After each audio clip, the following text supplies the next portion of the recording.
listening to the After 5 podcast. So listen up, bitch.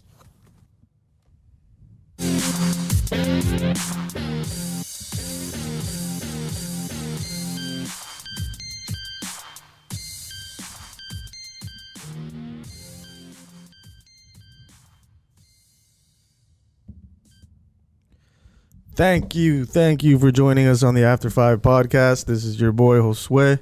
I'm joined here today with my man Lewis. Check. Oliver. I'm here. Oliver's texting as usual. We are back on another Saturday. We're making Saturdays a common theme here today. This is actually a special Saturday because we have a special guest here with us today. This gentleman is a different kind of human, a different breed of cat. This is we use the term OG a lot. Growing up in our time and stuff like that, original gangsters and stuff like that. Now, this man wasn't a gangster in the sense of, outrunning numbers or, blood or crip. But when you talk about an OG or something like that, it usually signifies someone with courage, someone with heart, someone, who overcame a lot. Exactly. Someone like that. Did. Yeah. And just, kind of stands for, doesn't put up with people's shit, things of that nature. This gentleman today, he is the author of Escape to Freedom, a book which details his and his family's harrowing experience leaving Cuba for a better life in Miami. And we got to thank Gilberto Fuentes for joining us here today. Thank you por la invitación. And we have his son here, Kadir, who's interpreting for him today.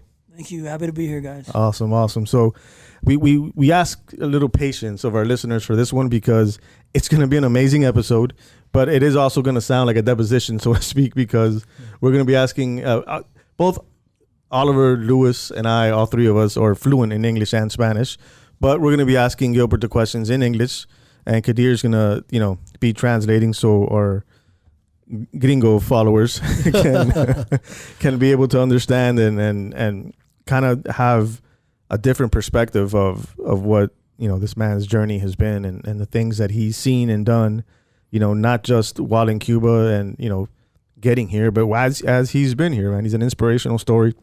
There's way too many, I think, negative stories out that these days, and again, not to get political, but with immigrants, things of that nature, walls up and down and all that stuff.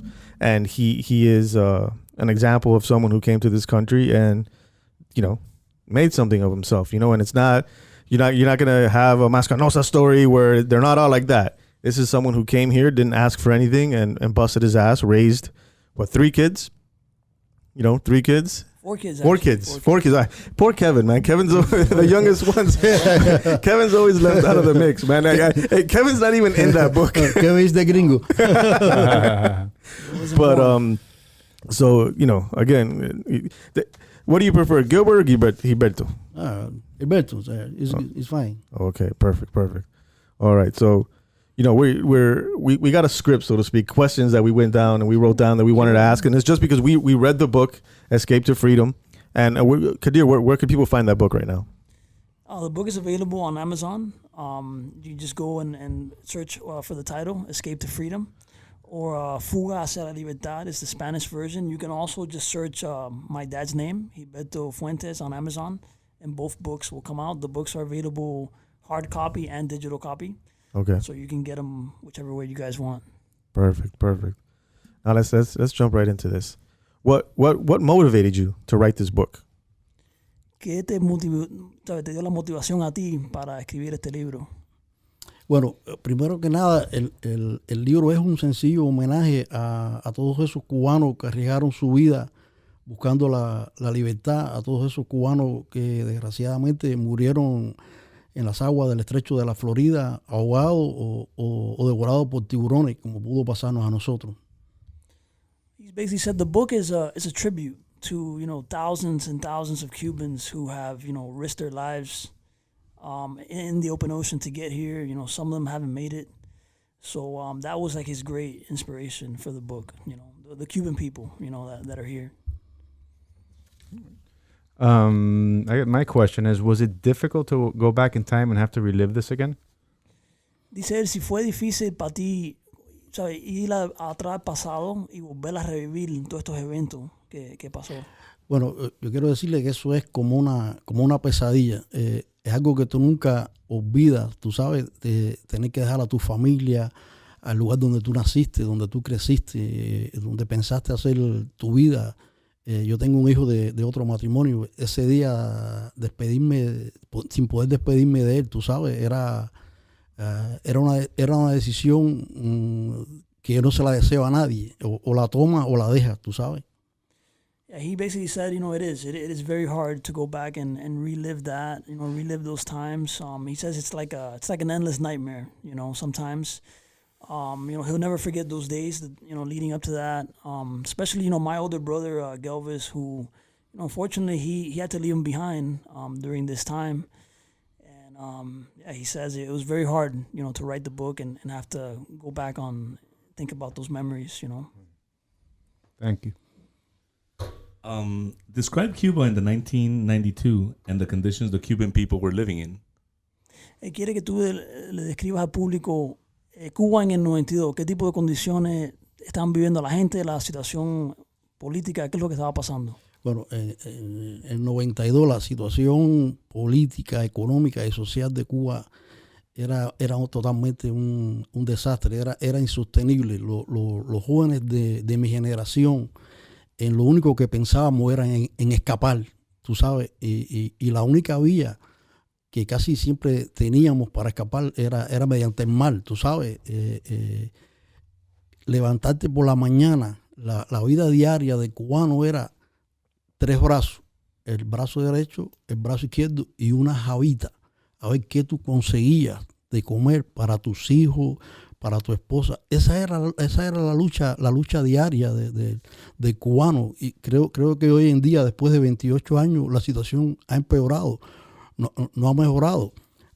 Miren esto, el comunismo, socialismo, izquierdismo, o como el nombre que le quieran poner, es un sistema fallido. Donde quiera que sea tratado de implementar, es un sistema fallido, no funciona. Solamente funciona para un grupo de personas.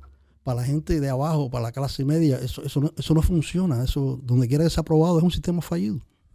He basically says, Good luck interpreting that. Yeah. He basically says, it was very tough, living in Cuba during that time, 1992. The conditions were very tough. Just even finding food was tough, there was also a lot of issues, basic, power running out of the building, water. He says basically Cubans, they just dreamt to flee the island and come here. That was like, if you were like a young man, a young Cuban, that was your future. Your future was to try to, risk your life, whichever way, in the open sea, whatever, try to get over here. He also says that at that time, people had, they had to carry a bag, like you woke up with a bag to see what you could find that day, what you could find for your children, food, essential supplies. So that was your life. That was your daily life, with a little bag, trying to find something, That was the existence that they knew. It was, and the thing another thing he mentioned is that, unfortunately, socialism, communism, it doesn't work. He says in a lot of countries that it's been tried, it simply does not work. That's the reality of it. In Cuba, it's a failed system. Yeah. It leads to starvation and poverty. Yeah, just for a group of people, like he said. Yeah, like he said, it's for the group of people. The people that are in the top are going to be fine. They're going to be okay. But the regular people, are going to suffer a lot. Right. And we did suffer a lot under that system. What was the final incident that happened that led you to say, all right, I'm gone. I have to pick up my family and we have to go? Quiere saber cuál fue como el último incidente que ya tú dijiste, ya, hasta aquí ya no puedo aguantar más, tengo que coger la familia y tengo que irme. Bueno, nosotros éramos un grupo de gente bien allegado. Casi todos habíamos sido deportistas, tú sabes, hacíamos ejercicio. Yo fui un buen atleta también a final de la década de los 70. Y nosotros sabíamos que de alguna forma ellos nos estaban vigilando, ellos nos estaban persiguiendo. Recuerdo esa noche, le digo a mi esposa en mi pequeño apartamento de reparto 26 de julio, tengo que ir a ver a alguien. Ese alguien era un amigo que trabajaba en el matadero, donde se matan las reses. Okay. Tú sabes, y entonces él casi siempre, una vez a la semana, me conseguía 5 o 10 libras de carne de res, tú sabes. Y entonces esa noche yo voy como no voy a decir su nombre porque es como para protegerlo, tú sabes, todavía está en Cuba, tú sabes. Okay. Y yo voy a su casa, como siempre iba una vez a la semana, recojo mi paquetico, una bolsa con mi carne, qué sé yo, y de regreso, cuando estoy llegando al reparto, se encienden unas luces de pronto, y es las luces de la policía, de la patrulla. Pero yo no la había visto porque ella estaba escondida y las luces apagadas. Entonces me flashean las luces, tú sabes, y se bajan 3 oficiales. Un oficial bien grande, que parecía por su acento oriental. Tú sabes que los orientales tienen un acento especial al hablar, tú sabes. Y entonces me dice, te agarramos por fin, hijo de puta. Te vamos a partir la madre, hijo de puta. Yeah, he basically says, you know, this incident is actually in the book. I remember this straight from the book. It's, I think it's, believe it's in chapter 1. Yeah. That the last incident was, you know, he had like a friend that worked at the meat place, and the guy would, you know, get meat for us, you know, to eat. He was a meat you know, packer, basically. Meat packer, you know, red meat. So he had agreed to meet the guy, you know, at night, and he did, and, you know, the guy would get the meat for him under the table, you know. And as he was coming back to the house, you know, there's lights that flash. You know, it was the cops. The cops were hiding out. They had been following him. It seemed like they had been following him for a while because he, you know, he had like a group of guys that would work out together, and they were into sports, and I guess they were following them for a while. And finally, when the cops got him, you know, they told him, "Oh, we got you, son of a bitch," you know. Excuse my language. No. That's how he said it, you know. Now, but so you know they get him, and they come out. They come out of the car. There's 3 of them. One of them, he says, was from like another part of Cuba that they have like a different dialect almost when they speak Spanish. I think he said they were from Oriente. Yeah. And then, you know, those guys come out. They were cops, you know, and at that moment they apprehend him. Now, have him explain really quick as to why that's an issue in Cuba at that time. Él quiere que tú expliques por qué eso era un problema, la carne roja. ¿Cuál es el problema con eso? ¿Por qué eso era un problema? No solo la carne roja. Cuba es una isla rodeada de agua. Tú no podías comerte un pargo, tú no podías comerte una langosta, tú no podías comerte un camarón. Todo eso era de un solo tipo, tú sabes, de un tipo que se llama Castro. Tú sabes, todo era él, pero déjame terminarte un pedacito de esto. Cuando los 3 oficiales llegan donde mí, yo cojo la bolsa y la tiro hacia la hierba. Bien rápidamente la tiro hacia la hierba. Y él me dice, ¿dónde está lo que tú traías? Yo le dije, yo no sé de qué tú estás hablando, yo no tengo nada. Tú sí traías algo, te estamos vigilando hace días. Tú traías algo, yo le dije, yo no tengo nada. Entonces ahí empieza a decirme, a ofenderme, tú eres un gusano, tú eres un agente de la CIA. Vaya, toda esa pila de cosas, ¿no? Yo ni sabía lo que el tipo estaba diciéndome, la verdad. Y entonces, por fin, uno de los otros oficiales busca entre la hierba y viene con la bolsa. Y me dice, esto es tuyo, esto es carne de res, te vas a poder ir en la cárcel. Y yo le dije, eso no es mío. Eso no es mío. Entonces, bueno, hablan entre ellos ahí. Entonces, este oficial, que yo te digo que tiene que haber sido oriental, me dice, sabemos lo que tú estás, sabemos con quién tú te reúnes, sabemos todo lo que van a hacer del abogado, sabemos que el abogado es tu padrino, sabemos todo lo que habla en el gimnasio, sabemos quiénes son todos estos grupitos deportistas y cuáles son sus ideas. Yo no sé de qué tú me estás hablando. Son las 10 de la noche y mi esposa y mis 2 hijos están bien preocupados porque yo no llego, tú sabes. Entonces uno de los otros 2 oficiales dice, no, vamos a dejarlo ir. Entonces, refiriéndose a mí, me dice, ya sabes que estamos atrás tuyo. La próxima vas para la cárcel. Te vas a morir en la cárcel. Le digo, usted está en un error. Yo no estoy en nada, yo soy un hombre trabajador, yo soy un hombre de familia. Le digo, tú sabes. Y me dice, sabemos muy bien que tú estás y no te vamos a perder ni pie ni pisada. Y entonces, al fin me dejan ir. El oficial me da otro empujoncito más. Me da otro de cariño, tú sabes. Y yo cuento hasta 10, tú sabes. Yo podía desbaratar a aquellos 3 tipos en 1 minuto, tú sabes. Pero eso es lo que ellos querían, tú sabes. Yo bajo mis manos, bien tranquilo. Entonces, no, vamos a dejarlo ir. Entonces, yo dije, ya están atrás de mí. Lo único que queda aquí es irme. No tengo otra forma que hacer otra cosa. Lo que tengo que hacer es irme. ¿Pero cómo? Yeah. El mal es la única vía. Yeah. Basically, this part's it's in the book. Basically in that time in Cuba, the public couldn't have red meat. And one thing he mentioned, Cuba's an island surrounded by water. You couldn't have lobster. You couldn't have fish. Those things were not allowed. So it was kind of illegal for him to have the red meat. It was a crime. It was almost like they would give you time for that, more time than killing a person. Damn near like having drugs almost. Yeah, contraband. That's pretty much what it was. So he says that, as he's going home, those cops come out. They've been following him. He quickly gets the bag of meat that he has and he throws it away from him on the grass. But he says that one of the cops picks it up. And then they come to him. They're like, "Hey, look, this is yours. We know that it's yours." And he's like, "No, it's not mine, man. I don't know what you're talking about." He's like, "We've been following you and your people. We know what you guys are doing. We know what your ideas are. We know that you've been meeting with your godfather, who's an attorney, who was anti-government too, and we're watching you. And we're gonna get you. The next time you mess up, we're gonna get you, and you're going in for life. You're gonna rot in jail. So finally, they let him go that night. They let him go. He goes back to the apartment, but that was like his last straw. He's like, I can't continue living like this.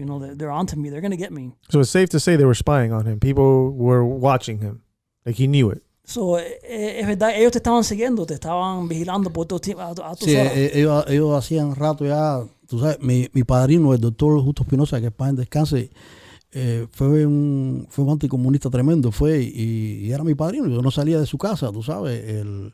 La gente con la que siempre estaba, con la que gente me reunía, son gente que ambiciaban la libertad de Cuba. Tú sabes, Cuba merece un futuro luminoso también, tú sabes, como todos los países del mundo, donde el cubano pueda expresarse libremente, donde el cubano pueda elegir a su presidente, tú sabes, a su alcalde. Cuba merece eso también, ¿por qué no? ¿Te das cuenta? Esa es mi manera de ver la vida, de ver las cosas. Cuba merece un mañana lleno de oportunidades, tú sabes, no solamente para un grupo de personas. Esa no es la vida. Esa no es la vida que Cuba merece.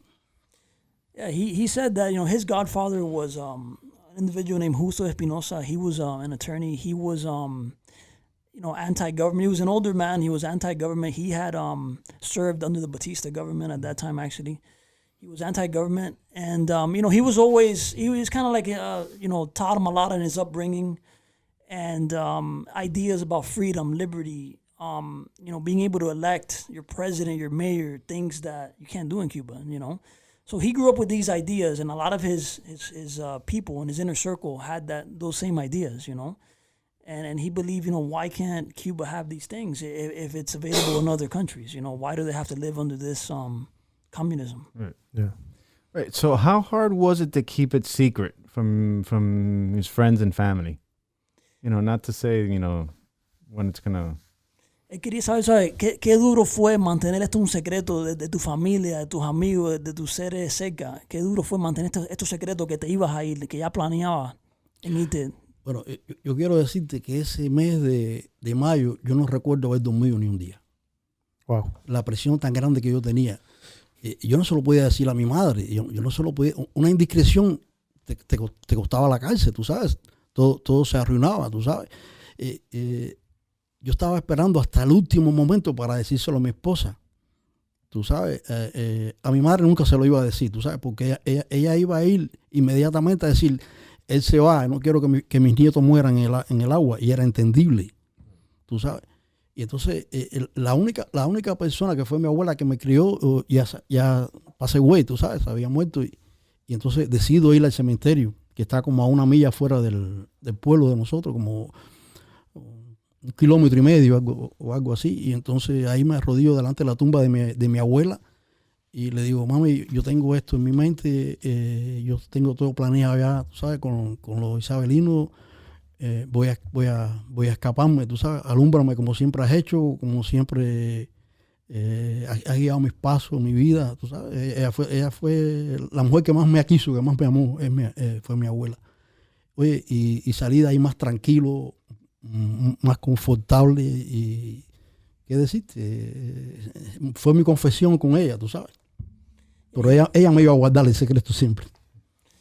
Yeah, he said, it was very hard to answer your question, very hard to keep that a secret from family, from friends, even from his own mother. He never told his mom about his plans because he feared that she was going to go immediately and try to stop him, like those were her grandkids that were probably going to lose their lives, So he couldn't really tell anybody, not even his wife, my mom. He didn't tell her till like the day we were leaving, So it was very hard. He said he barely slept that month of May in 1992, thinking about all these things. And this part's actually in the book, but he says that he went to go, visit his grandma at the cemetery. Unfortunately, she had already passed away, and he, went to speak to her and told her like, the plans that he had and everything, and he knew that she wasn't gonna betray him, she raised him pretty much and was always there for him, and he believed that even in death she was gonna guide him, and guide his path forward, and hopefully make it here. How did you break it to your wife? Was it like, hey, tomorrow we're leaving on a trip to the unknown? Porque tú sabes cómo son las mujeres. Él quiere saber cómo tú se lo dijiste a tu esposa. ¿Se lo dijiste el día antes, el día que ya nos vamos en unas vacaciones? ¿O cómo fue que se lo dijiste? Una mentirita. Fue el mismo día del escape. Wow. Por la tarde. Llego, después de darle una vuelta al pueblo, tú sabes, de mirar, saludar a algunos amigos. La reúno en la pequeña sala del apartamento con Kadir y Kadine, y le digo, esta noche nos escapamos hacia los Estados Unidos de Norteamérica. Y la primera reacción de ella fue, ja, tú siempre estás chivando. Y yo le dije, no, es serio, esta noche nos escapamos. Entonces ella se quedó. Yo creo que si se lo digo 3 o 4 días antes, posiblemente ella no hubiera arriesgado a los niños conmigo, tú sabes. Pero ¿qué pasa? La sorpresa la aturde. Ella no sabe cómo va a reaccionar, y eso estaba para mi favor, tú sabes.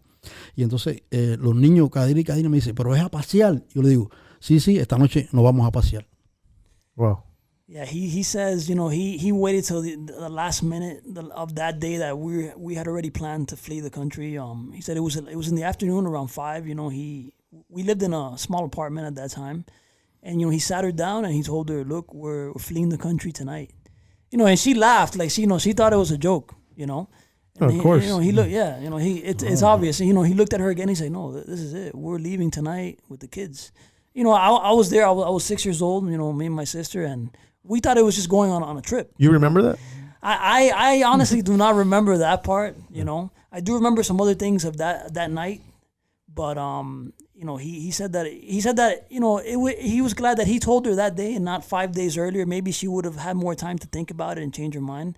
It kind of got her like in shock. So he said that it kind of worked out, because, she was willing to do it. I guess she didn't know what to. He didn't give her time to think, second guess, anything. Exactly, so I think it worked out. It was good that he did it that same day. Now, just to kind of, because I know I read the book, so I don't want to give too much away from the book because I want people to buy this book. We're going to sit here and do this interview, and this interview is an amazing way to publicize the book and to kind of talk about what you guys went through. So I don't want to jump too far into the book, so I'm gonna kind of skip over to once you guys are right there waiting for the boat, and then when I was reading the book, one thing popped into my head. How on earth did you steal that boat without being caught? Yeah, él no quiere dar muchos detalles del libro porque quiere que el público de él compre el libro y lo lea por sí mismo, pero él quiere saber esa noche de bote, ¿cómo ustedes pudieron robarse ese bote del gobierno sin que nadie lo viera? Sin matar a alguien. Sin matar a alguien, sin que nadie lo viera. ¿Cómo ustedes hicieron eso? Nosotros habíamos estado chequeando eso por tiempo con unos amigos que vivían en la Isabela. Nosotros le decimos a estos habitantes de Isabela los isabelinos. Entonces, la casa de uno de ellos daba a donde estaba ese bote. Y entonces lo chequeábamos. Otro día caminábamos por toda la orilla del río hasta la desembocadura del río, y ahí parecía todo estar limpio. El problema más grande que íbamos a tener no era sacar el bote. El problema más grande es que el río del pueblo de nosotros, cuando llega a la costa, se bifurca en dos. Uno va a mar abierto y el otro va hacia el puerto. Ahora, este que va hacia mar abierto, le encajaron raíles de línea, y todo el que fuera a escapar por ahí el raíz de línea te desbarataba el bote por abajo, todo se hundía y estaban los tiburones ahí. ¿Qué hicimos? Medimos el ancho del bote de un raíz al otro y vimos que en el medio del río, por ahí podía caber el bote de nosotros. Si desviábamos un poquito al left o al right, moríamos. Todo eso lo medimos, todo eso lo analizamos. Wow, no pressure. Yeah, he says, basically, he had a group of friends that lived in a place called Isabela. It was by the coast, by the water, and these guys had been looking at the patrols from the Cuban Navy and the Coast Guard. So they kind of knew their schedule. They knew everything. They had been watching them a lot. They had spotted out this boat, that they liked. And to be honest with you, he says that was not even the hardest part, stealing the boat. He says the hardest part was going to be sailing down the river, because he says that this river, when it gets near the ocean, this river runs north to south. There's a fork. There's a fork, and then if you take a left, it takes you to like a dock. If you take a right, it'll take you out into open ocean. That's what we needed. We needed to go out into open ocean. But he says that the Cuban government had booby-trapped that side of the river, where if you passed through a certain area, they were going to cut up your boat. They had put, I guess, metal there or some type of. So like tire flatteners when you go into like a parking garage. Those spikes. Exactly. Like spikes had put them underwater. So anybody that was trying to escape, they knew people were probably going to try to do that. It would rip your boat in half. You would all sink, possibly all die. And the sharks were there. Sharks were there. So that's right. So so he had measured that area, and he knew there was a chance to get in right in the middle. You couldn't veer too much left or right. So they had already measured. They knew the boat. They had measured the boat. They knew they would be able to get through. So they just had to make sure that it was precise, right through the middle, and they were going to be fine. Bueno, puedo recordar hasta la distancia. Eran 2 metros. Wow. De un carril al otro. Si te desviaba un poquito nada más, te hundía. Yeah, he says he still remembers the margin of error was 2 meters. Yeah, it was 2 meters. If you had to be right in there. If you would veer off to the right or left, you were done. They would have cut you up. So you had like 2 meters to get through safely. He still remembers that measurement. They had measured that. So that voyage could have ended before it started. So el viaje se hubiera terminado ahí, antes de empezar. No, todo terminaba ahí. Ahí mismo nos agarraban. Los agarraban los guardacostas y los tiburones. Bueno, hay un pedazo que le dicen el canal del tiburón ahí. Imagínate tú. Yeah, he says that would have been it. Either the Coast Guards would have gotten us or the sharks. They said there's an area there that they call like the Shark Canal, and it's very famous in that part of the town. So just let me get into your head a little bit here. As you pass that, and you're going into the open ocean, there's no going back. What's going through your mind?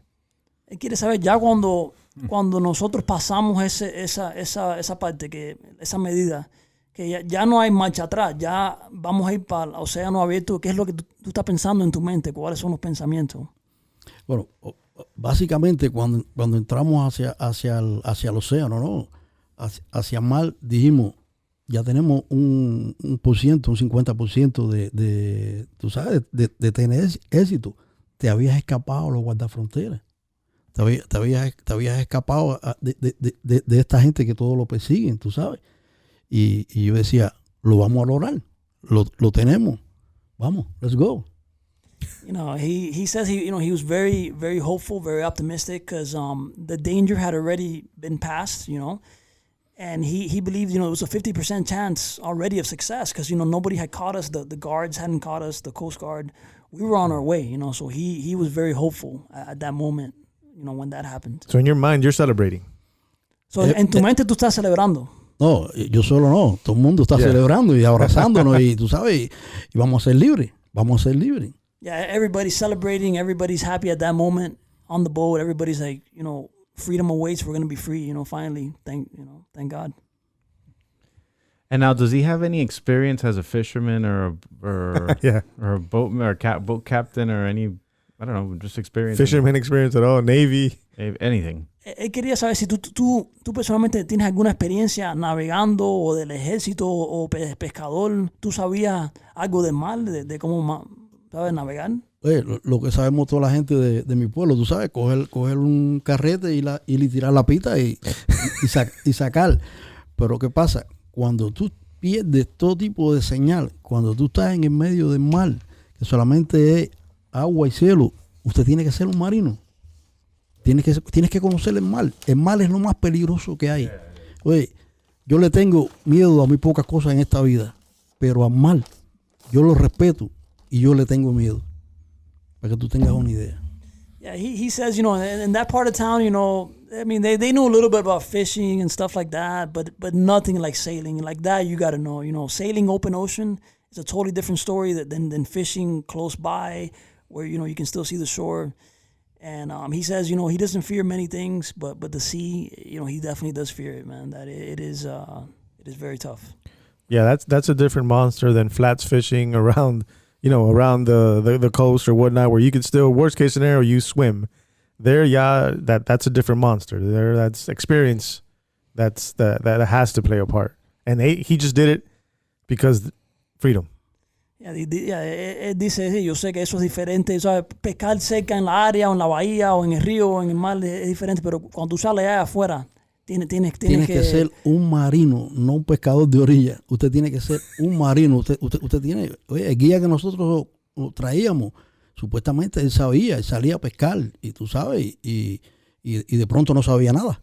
Yeah, he says that it's a totally different game, man. When you're out there, water on all sides, you got to know what you're doing. He says that the guy that went with us supposedly was a well-known fisherman, but apparently when we were out there surrounded by water, the guy didn't know what to do. It's a totally different game when you're out there than when you're fishing by the coast, Wow. During the journey, when you were out at sea, how long before you actually started getting worried and you started thinking, damn, we may not make it, or if we're even going to make it to the States? Durante el viaje, ¿cuándo fue el momento que te dio a ti que dijiste, coño, creo que estamos perdidos, no sé si vamos a llegar a los Estados Unidos, ¿a dónde estamos? Hubo un momento muy duro para mí, tú sabes, porque una de las personas que más yo quiero, que amo, tú sabes, que son los padrinos de hoy en día de Kevin, se acercó y se puso de frente de mí y me dijo, Gilberto Fuentes, nos traíste a la muerte. Wow. Todos vamos a morir. Tú sabes, yo te digo esto ahora y yo me erizo. Y yo la abracé con toda mi alma, tú sabes, y le dije, vamos a ganar, vamos a vivir. Dios está con nosotros y Dios está arriba de nuestras cabezas. Tengan confianza en mí. Eso fue lo que le dije. Yeah, he said that there was a time already that I guess they knew they were lost, and close relatives of ours. This is actually my little brother's godfather and godmother. They came with us on the boat, and the lady comes up to him and she's like, she looks at him and she's like, you've led us to our death. We're lost. What have you done? And he just looked at her and hugged her and told her, we're gonna make it. Somehow we're gonna make it. We're gonna make it. We're gonna live. We're gonna win. He tells her. If you stop and think at that responsibility that he threw on his shoulders, because from the book and everything you gather, and just know, I've never met him before prior to today, but just everything, you've always spoken about him with great pride, and we all, he's kind of like a mythical legend at work with us. And I couldn't imagine throwing that weight, people's lives, on my shoulders, not being a mariner, like somebody else is going to be navigating. But that just kind of is indicative, I think, of his character and kind of a goal, or that we were talking about earlier on, the OG status, to put other people's lives in your hands and say, let's do this. Dice, ¿sabes? ¿Qué duro fue para ti esa presión, esa responsabilidad de tú ser como el líder, de tener la vida de las otras gente arriba de ti? ¿Cómo fue eso, sabes? Esa presión, ¿cómo tú pudiste? Sin ser marinero. Yo siempre soy un amante de la libertad, tú sabes, y cualquier cosa que se haga por alcanzar la libertad nunca es poca. Tú sabes, ya una ocasión yo había intentado, tú sabes, irme de Cuba. Y cuando estábamos como a 5 millas, le dije a los compañeros en esa ocasión, yo no puedo dejar mis hijos en esto. Yo no puedo dejar mis hijos atrás. Regrésenme donde yo pueda nadar. Y yo regreso por mis hijos y mi esposa. Y entonces en esa ocasión ellos me acercaron como 1,5 millas a la costa. Y yo nadé de nuevo hacia atrás. Yo no podía dejarlo a ellos atrás. Yo quería que ellos fueran libres, que ellos fueran ellos mismos. Te repito, cualquier responsabilidad era poca, tú sabes, para lo que yo quería para ellos, para todos los que estaban junto conmigo, tú sabes. Y yendo un poquito más atrás, mi padre fue un soldado del ejército anterior, tú sabes. Mi padre fue un tremendo atleta en los 50 y fue un amante de la libertad, tú sabes. Y las pocas veces que conversaba con mi padre, siempre hablaba de la libertad, de lo que puede hacer un hombre en libertad, de las ideas, tú sabes. Y entonces yo crecí mirando eso, tú sabes, sintiendo eso. Y te digo, yo no iba a dejarlo a ellos atrás, nunca. Yeah, he said that, he had always been a lover of freedom, like liberty. And, he was willing to do whatever it takes, to try to achieve that. He said that even earlier to this trip in 92, he had already tried to flee once with another group of people, and it was only going to be him by himself, and he said that he was already 5 miles out, and he started having second thoughts, and he's like, I can't leave my children and my wife in that place, they're going to have no life, I can't. So he told the guys, hey, please sail back, just get me like about 1.5 miles close to the shore, I'll swim, you don't have to come all in, I'll swim all the way. But he's like, I can't leave them. He just couldn't leave them, and he did. They left him there about 1.5 miles, and he just swam. Swam his way back to the shore. He just couldn't leave his family, in that place. Nadé 1,5 millas de regreso. Yeah, he swam, 1.5 miles. He also mentioned that his father, had served under the Batista government. His dad was also an athlete and a soldier, and his dad was already here in the U.S. and he would always talk to his dad about freedom, liberty, those type of ideas were always like ingrained in him early on, and that's what he wanted for us. He didn't want us to stay behind. He knew that there was no future for us, so he just couldn't leave us. It's safe to say that his family, his father, his godfather, they never let or allowed him to be brainwashed or indoctrinated into that Fidel Castro regime way of thinking. Él quiere preguntarte que por lo que él ha visto, él sabe que tu padre, el doctor Justo Espinosa, los otros familiares, como a ti nunca te dejaron seguir ese sistema de comunista, esas ideas de comunismo, como tú nunca tenías esas ideas en la cabeza. Las ideas tuyas eran de libertad. Siempre fueron de libertad. Y te digo, siempre me reuní con esta gente, tú sabes. Por ejemplo, mi padre era el líder de un grupo que el gobierno anterior fundó que se llamaban Los Livianos, tú sabes. Y era un grupo encargado como de limpiar las montañas de delincuentes, de toda esta gente, tú sabes. Y mis abuelos me hacían todos estos cuentos de mi padre, de los amigos de mi padre. Y yo crecí así, tú sabes. La libertad tiene un precio muy alto siempre, tú sabes. Hay que estar dispuesto a pagar ese precio o vivir esclavo para siempre, o la toma o la deja. Es cuestión de libertad, tú sabes. Yeah, he said, his father, again, served under the Batista government. He was, a soldier, had like his own regiment. And, he always grew up with those ideas, those ideas of freedom, liberty. His group of people, his inner circle had those ideas also, It was never about communism. It was always about freedom, liberty. Yeah. And, he was going to pursue that. That's what he was made out of. Awesome. That's nice. Yeah, see. Now, let me ask you this. Getting back to the ocean. At any point, you're already out there. You're in the, basically lost for a couple of days. At any point, did you second guess your decision? Did you say, wow, I regret this? Él quiere saber, ya cuando estuvimos perdidos unos cuantos días en el océano, si tú mismo pensaste, ¿qué hice? Tú sabes, si tú mismo dijiste, he hecho un error.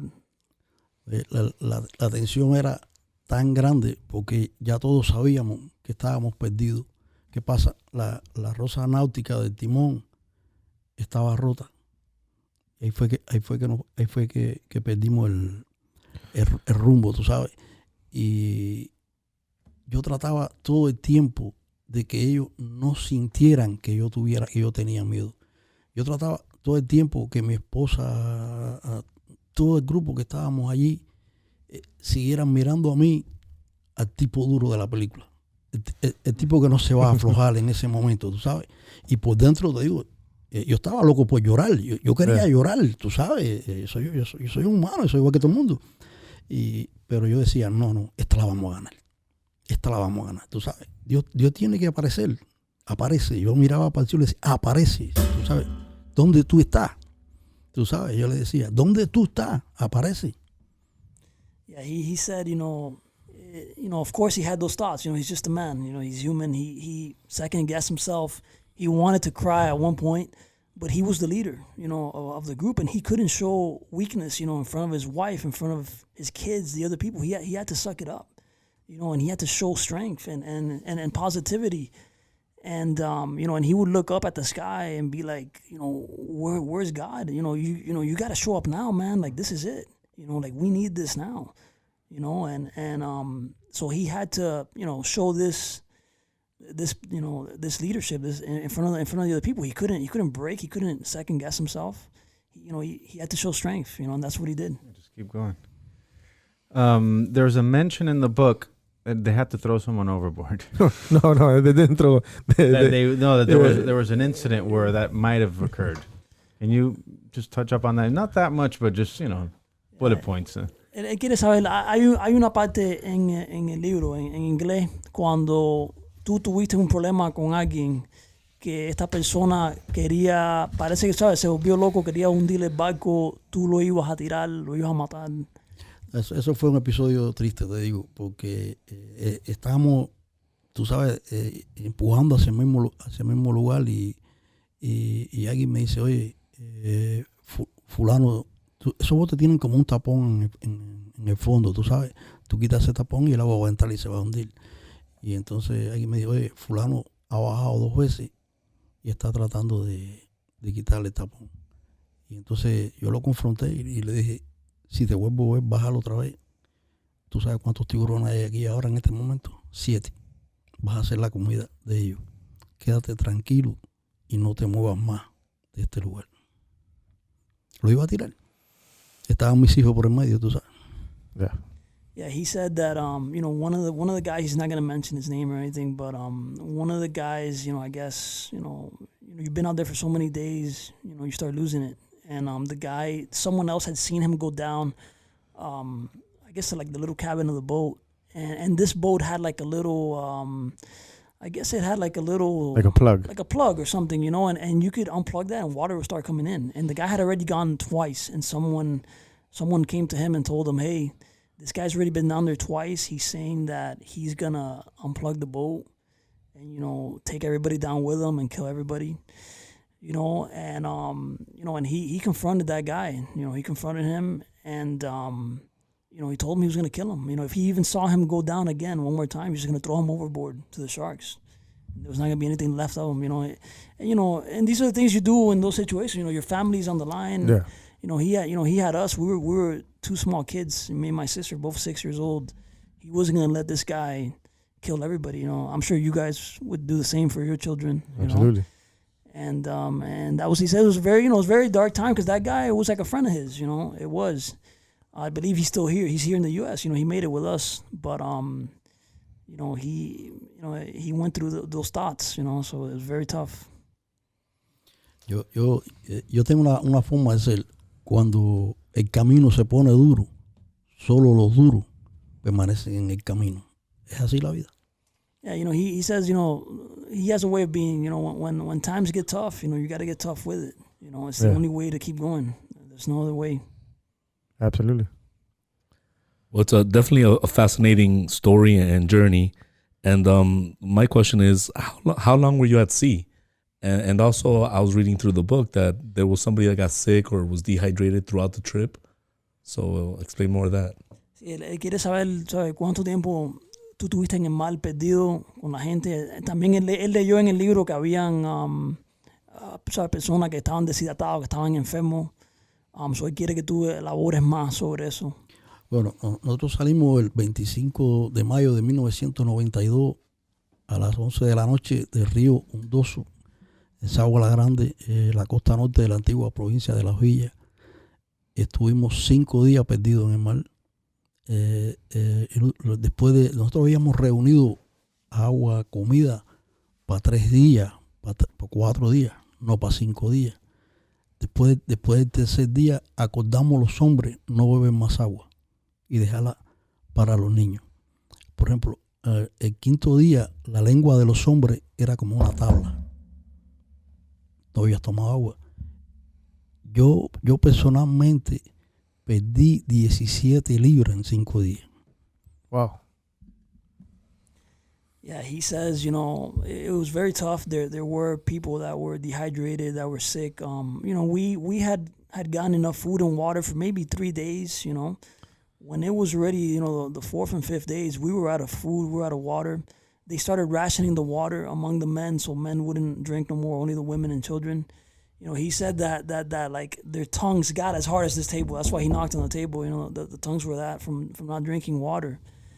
So he says that it was very tough, during that time. Tú sabes que cuando tú empiezas a sentir la falta de agua en el cuerpo, comienzas a ver alucinaciones, más el sol. Tú sabes, hay gente que decía, ahí está la tierra, ahí viene un barco, y no había nada de eso. Ya las alucinaciones, también por los vómitos, el mareo, no estábamos acostumbrados al mar. Tú sabes que el mar te da un mareo terrible, right, y te hace vomitar. Y te digo, ya ese cuarto día, ese quinto día, no había fuerza. Wow. Yeah, he says, he had mentioned this earlier, but he lost 17 pounds in 4 days, during this time.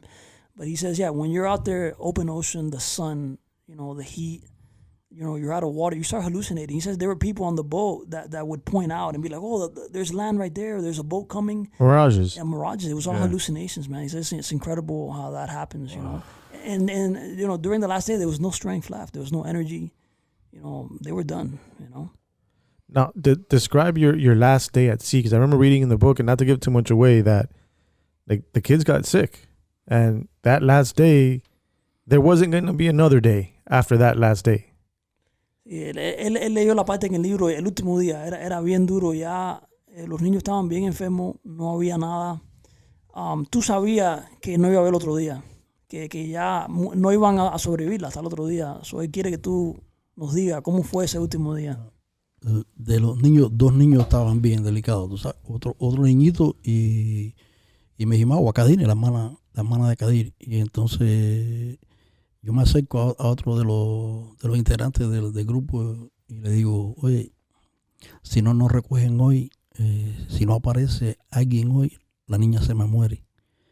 Y entonces yo pienso en ese momento que cortar las venas de mi brazo derecho y darle a mi hija de beber de mi sangre, tú sabes. Los labios de mi hija eran más blancos que tu pullover, no sé, era lo que había, tú sabes. Si había te digo, pensé un momento en cortar mis venas y poner la boca de mi hija ahí y que bebiera de mi sangre. La iba a salvar como fuera, la iba a salvar, tú sabes. Pero ese anteúltimo día estábamos todos ahí en la cubierta esperando por Dios. Yeah, he said that, the last day was very, very tough. There was another child and my sister that was very, very sick. He said, my sister's lips were as white as your shirt right there, from lack of water, dehydration, all that. And that, he was even thinking about maybe cutting his vein, and seeing if she could drink something, because he was going to save her no matter what, even if he had to die, Yeah. And so he was thinking about doing this, and so he said it was very tough. And everybody was just there waiting in the last day, looking up, like to see, where's God at? Is he coming? What's going to happen? Right. So how were you rescued? How that last day, how did that come upon you? Ese último día, ¿Sabes cómo vino el rescate? Explícanos qué fue lo que pasó. La corriente empezó a arrastrarnos y arrastrarnos porque con la tormenta la noche anterior la vela se rompió y quedamos a la deriva. Y entonces la corriente nos llevó hacia unas piedras que había tratado tantas veces de encontrarlas y no sé dónde están. Unas piedras enormes, como a 30 brazas de profundidad. Y entonces, cuando esas piedras aparecieron, alguien gritó, tierra, tierra, tierra a la vista. Y todo el mundo corrimos, qué sé yo, pero bueno, no era tierra, pero bueno, eran aquellas piedras enormes y allí nos amarramos. Ahí había restos de otras embarcaciones, parece que habían chocado porque era diente de perro. ¿Sabes? Diente de perro te da por debajo y te va a desbaratar el bote. Right. Entonces tratamos de mantenernos como a 30 brazas de esa distancia. Yeah, he said, during that last day, there had been a storm the night before, and we had lost one of the sails. This is in the book. They had made like a sail at one point, but Like a makeshift yeah, sail. like a makeshift homemade sail. They had lost. We were just drifting, and then somebody had yelled land. And it looked like these rocks. Like he calls them like dog teeth or something. Like they were just coming out of the water. And we were we were drifting towards them, so so the plan was to try to anchor by them, not too close because you don't want to smash against them. It's funny. He says he doesn't know where the hell those rocks came out of, man. Like he's tried to look for them and he can't find them, and they were there like these rocks. Entonces estamos todos en la cubierta. Yo tengo a mi esposa arriba de mí, a Cadira y a Cadina arriba de mí. Entonces empezamos a sentir un ruido en el aire, ¿no? Un ruido que viene, un ruido que se acerca, un ruido que se acerca, un ruido. Y efectivamente era una avioneta que se acercaba. Entonces empezamos a brincarla, a saltarla. Y la avioneta giraba por arriba de nosotros, hacia la derecha, hacia la izquierda. Hacia la derecha y hacia la izquierda. Y en el franco derecho se podía leer en manos al rescate. ¿Qué decirte de ese momento? Grité a todos, estamos salvados, ganamos. Yeah, he says, we were there. I get goosebumps just hearing Yeah, he says, we were there, all sitting. He had, we were sitting on top of him, me and my sister, my mom, his wife, we're all there together, very quiet.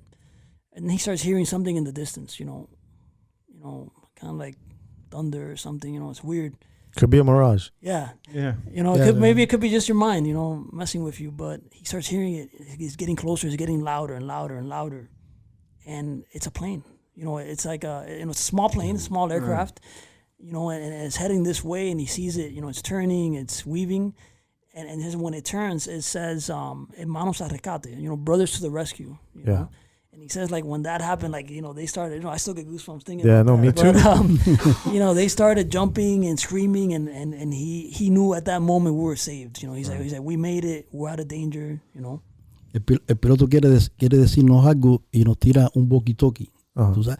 Pero había mucho viento y no lo puedo fildear y cae al agua y la corriente lo arrastra hacia las piedras. ¿Tú sabes? Alguien tiene que ir a buscarlo. Y entonces uno de nosotros, que es un tremendo remero, teníamos un barquito de repuesto que es de 3 pies por 6. Nosotros le llamamos a eso panadera. No sé si ustedes saben lo que es. Dice, no, yo lo busco. Entonces él va remando a las piedras, coge el walkie-talkie y viene de regreso. Pero cuando él viene de regreso para nosotros, una aleta sale detrás de la panadera, pero una aleta de un tiburón enorme. Y yo le grito, rema duro, no mires hacia atrás, rema duro. Y ya cuando yo lo cojo y lo levanto, aquella bestia da contra la panadera y la desbarata. Venía a comérselo. Wow. He says, the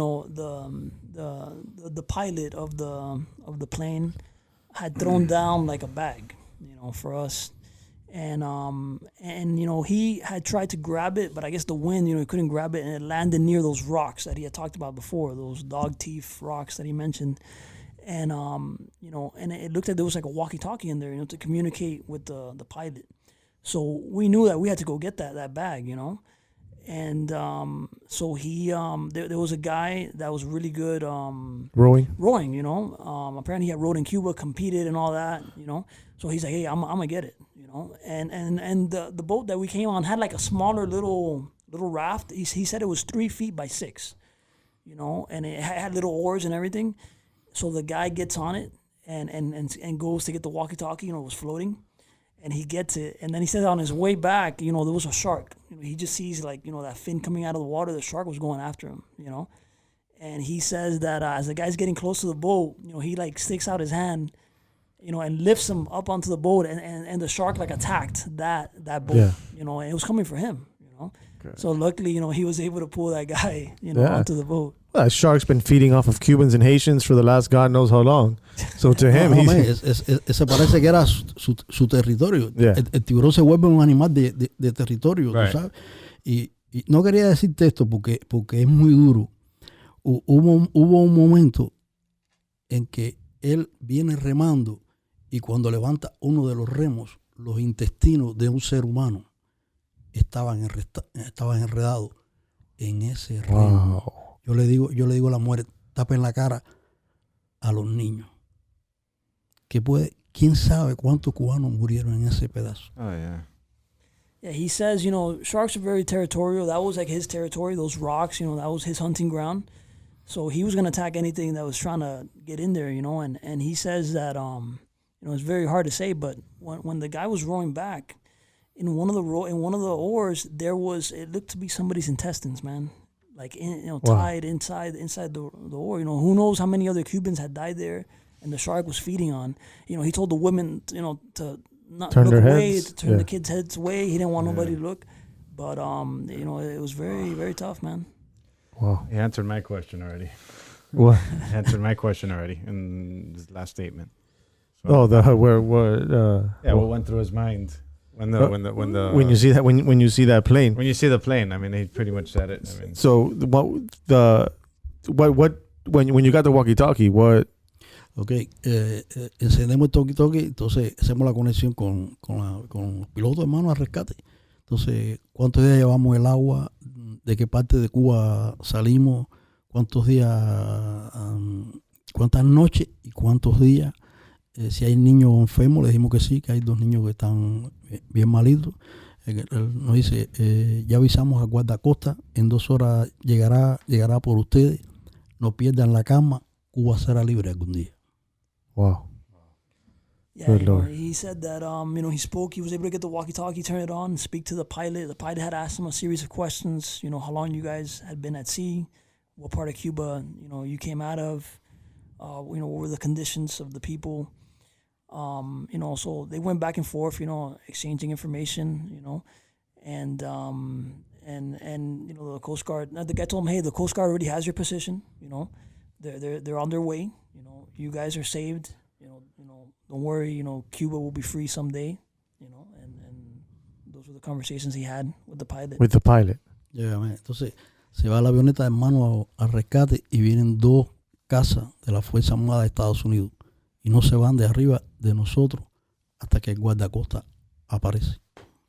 He said, once the Mano Harcate plane left, there was 2 other aircraft, that looked to be like military aircraft from the U.S. that were above our boat, kind of escorting us, until the Coast Guard came. To make sure they were going to be okay. Yeah, to make sure that it was going to be good. Esos aviones estaban ahí para asegurar que nada nos pasara. nadie iba a atacar. Nadie iba a atacarnos. Eran 2 casas, tú sabes. Yeah, to make sure, there was not going to be any attacks, by anybody, we're gonna be Bien safe. cerca de nosotros. Bajaban, volvían, bien cerca de nosotros. Bien Yeah, cerca they de were nosotros. patrolling the area, Remember, like he mentioned before, when they found us, we were close to Marathon. Cayo Sí, él nos dice que hemos sido recogidos, que hemos visto, pero todavía Guardacosta no lo había recogido, a 60 millas al este de Cayo Marathon. Yeah, he said they found us 60 miles east of Marathon. Well, the Coast Guard told them that. The Coast Guard had told us that. So let's fast forward. The Coast Guard's there. They pick you up, and you're headed towards Miami. As you're pulling in, what are your thoughts when you see this city for the first time? Yeah, y quieres saber cuando ya el guardacosta te recoge que vamos para Miami, que tú ves esta ciudad, ¿qué es lo que tú estás pensando? Cuando Guardacosta nos recoge y yo veo a aquel Guardacosta, me parecía que era algo de un libro de Julio Verne. Yo nunca había visto un barco así, tú sabes. Medicina, comida para los niños, para la enfermería, unas cosas para nosotros, para la viruela, no sé, alguna cosa así. Había un un oficial puertorriqueño. Y entonces ese se identificó muy bien con nosotros. Tú sabes que si el bote era de nosotros, le dijimos que no, que lo hundiera. Me dijo que no podían hundirlo porque había un convenio entre los dos gobiernos de devolver las naves. Estaban bien asombrados con los niños. Tú sabes, nos dijeron que en la mañana ya llegaríamos al puerto de Miami. Yeah, he said, it was amazing, the view of Miami, the city. And he said it was even more amazing when we got picked up by the Coast Guard. They had a huge ship. He names it as like a ship from like 20,000 leagues under the sea, like Captain Nemo's ship or something. He had never seen anything like it. Can't believe it, A ship. Sí, es como casi te estaban esperando. Said it was Like, shit, thank you. said it was a huge ship with medical, food, soldiers on board. He said, they spoke to like this Puerto Rican soldier that spoke Spanish. He would translate. He didn't remember if he was a soldier or an officer, but he translated for us a lot about everything, our condition, and helped us out. Entonces, bueno, nos dormimos toda la noche, el cansancio, tú sabes. Entonces ya cuando amanece, el oficial puertorriqueño viene y nos dice, el capitán quiere que ustedes suban a cubierta. Estamos arribando al puerto de Miami. Y efectivamente, subimos a cubierta y el oficial nos dijo, ahí está Miami, la ciudad que ustedes los cubanos han construido. Se podía ver, se podía distinguir, se podía oler la libertad, tú sabes. La libertad tan negada, tú sabes. Estaba ahí, nos abrazamos, nos besamos, volvimos a gritar. Otro de la tripulación, que es un hermano para mí, se acercó a mí y nos abrazamos y me dijo, ganamos, tú sabes. Y entonces, bueno, efectivamente, el puerto de Miami estaba ahí, el guardacosta arriba, el puerto número 2, sí. No, sí, el muelle número 2 del puerto de Miami. Estamos en los Estados Unidos de Norteamérica. Tú sabes, nos bajamos del bote, empezamos a bajar. Entonces, el capitán llega hasta mí, me da la mano, me da, tú sabes, un saludo. Me dice, seguro que volveré a escuchar de ti. Yo le dije, gracias por todo, capitán. Nice. Y, ¿sabes? Me abrazo a Nancy, a los niños, y le doy un tremendo beso a Nancy, tú sabes. Una ciudad nueva, un idioma nuevo, nuevas costumbres, otra sociedad, algo nuevo. Era descubrir algo nuevo. Pero ganamos. Amazing, bro. Yeah, he said it was amazing when, he slept that night. He was really tired. The next night the captain called him up, on board, on the upper part of the ship, and showed him Miami. Showed him the view of Miami. With the buildings and everything. Told him, look, there's a city. That a lot of you Cubans have built. Miami. There it is. Welcome. To the United States. Welcome to freedom. He says I think he said it was Muelle número 2, right? Yeah. It was dock number 2. We entered through... 2 de la tarde del 29 I de think mayo. we entered... Es para donde están los cruceros, right? Sí. We entered right where the cruises come out of, right through that area. Yeah. And we docked there, and he said, as he was exiting the ship, he thanked the captain for everything. The captain told him, hey, I'm sure I'll be hearing about you soon, so it was a pleasure. It's an amazing story, man. Yeah, that's incredible. The fact that he still do you have a pen, anyone? I got it. The fact that he still has that memory, that he still knows what port, like what, it's incredible. The fact that he has this kind of memory is what's been, I guess, crucial. If you want to just help him there with the microphone, what's crucial to this story. And I know eventually there's going to be someone that's going to, a publisher, like, that's going to want to sit with him and get an even crazier or even more expanded version of this story. 22 today. But so no, it's a great story. I think it's something I don't think it's any easy to forget. I mean, this for a lifetime, this will last. I mean, it's such a journey, such a crazy story. Being lost at sea, feeling helpless. I mean, running out of food, running out of water. So it's amazing story. I mean, for me in particular, I came here in 1980. For those of you listening that don't really know me, I got here in 1980 in the Mario boat lift. So I was 9 months old. My pain, as Dan Lebertard says when he talks about, Cuban athletes or whatnot, or, just, his background and his family. I'd steal this from him where I say my pain's a borrowed pain because I never experienced it. I mean, my parents, they put everything on the line to come to this country. My grandfather was a political prisoner for 18 years. they constantly told my grandmother that they were going to kill him that week. And she would bring her kids to the jail because they were going to fusilar. Yeah. And they wouldn't kill him. They were just torturing her and him, for so many years. So until finally he was able to be released and left the country immediately and came in 1980. A rich, American guy that he knew loaned his boat to my uncle and my grandfather. They got to the port of Mariel. They quickly lost the ship to the government, and then had to carry a bunch of different people and crazy people on that boat over to Miami. Like they just couldn't take family. They had to take everybody that the government put on that boat. So when I read this, I kind of just start thinking about all the craziness and stuff that we went through and could definitely relate and understand to a certain extent, what he went through. So it's definitely an honor and a privilege to have had him on. Dice él que Josué vino durante Mariel, pero él nada más tenía como 9 meses. Él no vivió eso, pero el abuelo de él estuvo en prisión como 18 años. Y dice que era torturante. El gobierno le decía a la mujer, ya lo vamos a fusilar esta semana. Y era mentira, era para torturarlo, So dice que él nunca tuvo que vivirlo, pero los padres de él, los abuelos, sacrificaron todo para sacarlo a él del país. Entonces, lo único que traen a los pueblos no es otra cosa que hambre y miseria.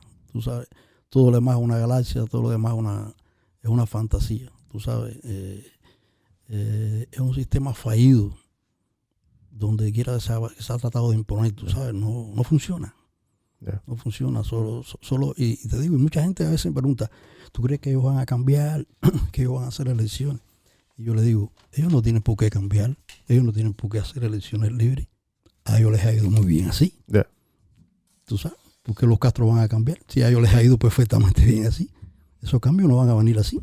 Yeah, he says, that it's a failed system. It doesn't work. Sometimes, he'll speak to people and they'll ask him, do you think they'll change? Do you think they'll allow elections in Cuba one day, free elections? And, he doesn't think so. He says, why would they allow elections when they've done so well themselves? The Castros, their family, they've done a lot of well for themselves. Why would they change that? Yeah. Well, God willing, one day, right? One day, yeah. So, Gilberto, it's been a pleasure. It's been an honor to have you on. Thank you very much. No, thank you very much por la invitación y de verdad, tú sabes, tremendo. Yeah, and you know what? In light of what we've talked about today, I definitely would love, and I think you guys would share the same sentiment, to dedicate this episode to Brothers to the Rescue.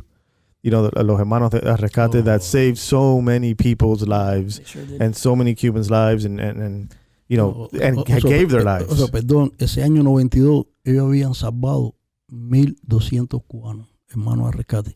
Esos muchachos que nos salvaron después fueron asesinados en el aire. Esos mismos muchachos que nos salvaron. He says that that year, 92, they had those hermanos de rescate, those brothers to rescue, had rescued like 1,200 Cubans. Look at that. And he says that those same guys then years later were shot down by the Cuban those Air pilots. Force. Those pilots were shot down by the Cuban Air Wow. Force. Those same guys that rescued us. Yeah. So it was very tough. Well,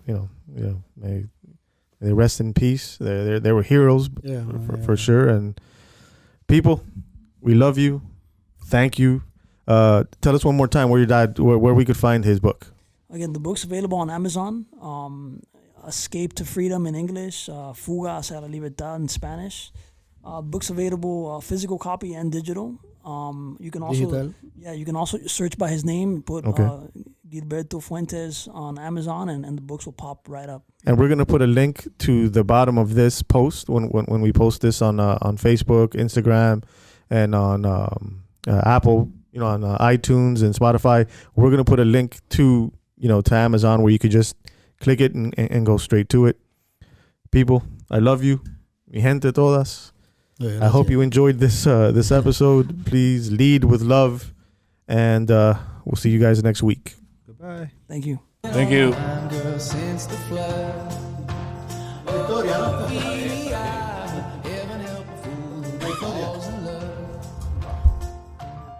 spoiled we are.